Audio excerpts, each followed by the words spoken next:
Hey, it's Mark Lanier with your video thought for the day. One to end the week on, and I wasn't planning on shooting it just yet, but I was reading in the book of Hebrews, and I came across a passage that I thought, man, this really speaks to me. So maybe it will speak to you too.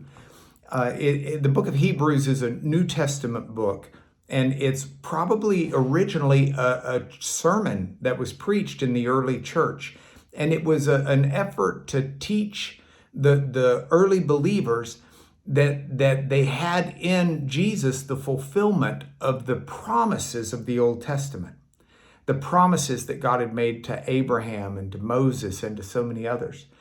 Because the people had embraced Jesus, but part of them was probably a bit nostalgic and thinking, I long for the old days. And so the writer of Hebrews is trying to explain to them that you don't want to go back and leave the reality for just a shadow. I have great pictures of my wife, and I love to look at the pictures, but if she's in the room, I'd much rather look at my wife, that type of thing. Look at the reality, not the photograph or the shadow. And so within the framework of that general idea of the book comes the fourth chapter. And in the fourth chapter, it talks about the promise we have of entering into God's rest.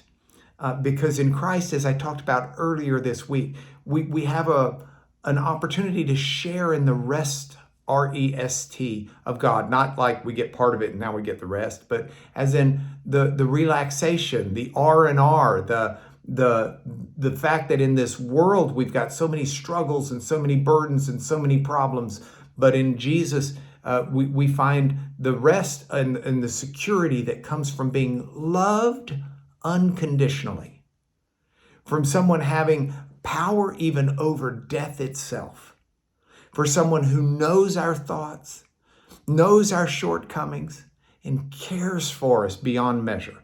With that confidence and that level of faith-inspired hope, we enter into God's rest because we're not having to work to merit God's love. We're not having to make sure this world works itself out through our wisdom or our hard strength.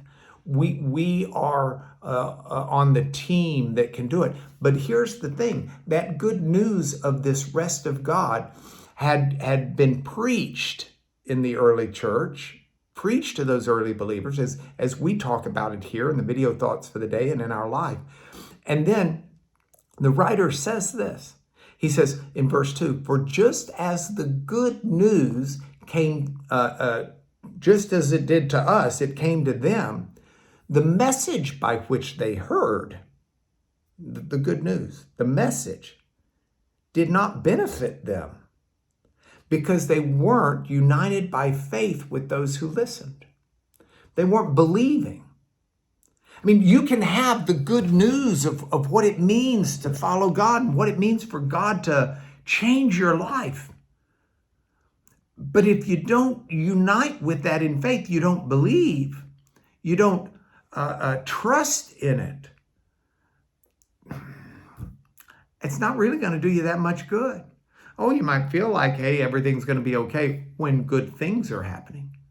But when the struggles happen, that's when you may start pulling out your hair. You may start wanting to yell or scream or your anger rises or your impatience hits in. And you don't have the benefit of resting in God because you're just not trusting Him to take care of things. Trust and faith are really easy when our world is going well. But to say we're going to trust in the unseen God when our life is on the line, when our relationships are on the line, when our security is on the line, when our finances are on the line, when our jobs are on the line, to say I'm going to trust in God enough to do the things He has instructed me to do and to walk in His will with prayer and trust, that's when we get the rest.